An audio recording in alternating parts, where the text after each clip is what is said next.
একটু চিন্তা করে দেখেন তো কবরের প্রথম রাতটা কেমন হবে।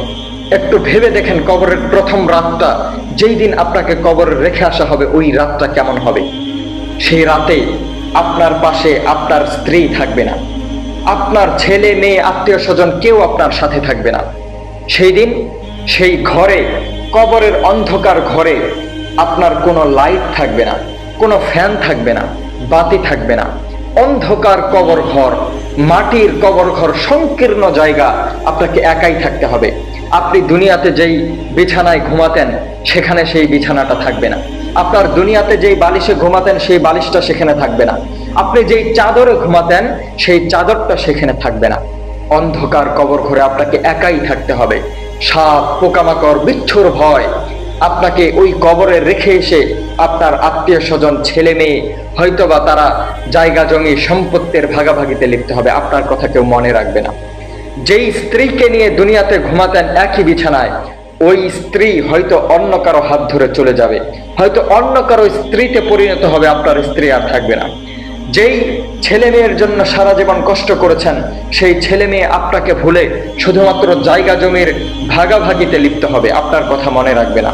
যেই ঘরটাতে আপনি ঘুমাতেন সেই ঘরটা হয়তো বা অন্য কারো মালিকানায় চলে যাবে। আপনার দুনিয়াতে করা দামি গাড়ি, দামি বাড়ি, জায়গা জমি কোনো কিছুই আপনার নামে থাকবে না। দুনিয়াতে আপনার যত সম্মান ছিল, যত ইজ্জত ছিল, যত নাম ডাক ছিল, সেখানে শোয়ানোর পরে আপনার আর কোনো নাম ডাক থাকবে না। যখন আপনি মারা যাবেন, আপনার দেহটা নিতান্তই লাশ হয়ে যাবে, আপনার নাম ধরে কেউ আর আপনাকে ডাকবে না। দুনিয়াতে আপনার অহংকার, আপনার দাম্ভিকতা, আপনার নাম ডাক সব কিছু সেই দিন শেষ। এরপর থেকে আপনাকে কেউ আর চিনবে না, শুধুমাত্র লাশ হিসেবে পড়ে থাকবেন। যেই আল্লাহকে ভুলে আপনি আপনার দুনিয়ার পরিবার পরিজনের পেছনে সময় ব্যয় করেছেন, যেই সন্তানের জন্য, যেই স্ত্রীর জন্য দুনিয়াটা ব্যয় করে গিয়েছেন, আল্লাহকে সময় দেন নাই, আল্লাহর আদেশ নিষেধ মানেন নাই, সেই দিন ওই অন্ধকার কবর ঘরে আপনার পরিবার পরিজন, আত্মীয় স্বজন কেউ থাকবে না, শুধুমাত্র আপনার আল্লাহ ছাড়া। সেই দিন আপনার সাথে এক আল্লাহ থাকবে, এক আল্লাহ ছাড়া অন্য কেউ আপনার সাথে থাকবে না।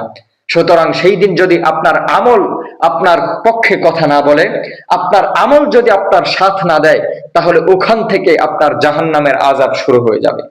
ওখান থেকেই আপনাকে আপনার জাহান্নামের স্বাদ ভোগ করতে হবে। ওখান থেকেই বিষধর সাপগুলো, বিচ্ছুগুলো আপনাকে দংশন করা শুরু করে দেবে। আর যদি আপনার আমলটা ভালো হয়, তাহলে হয়তোবা সেখানেই আপনার ঘরটা জান্নাতের ঘর হয়ে যাবে।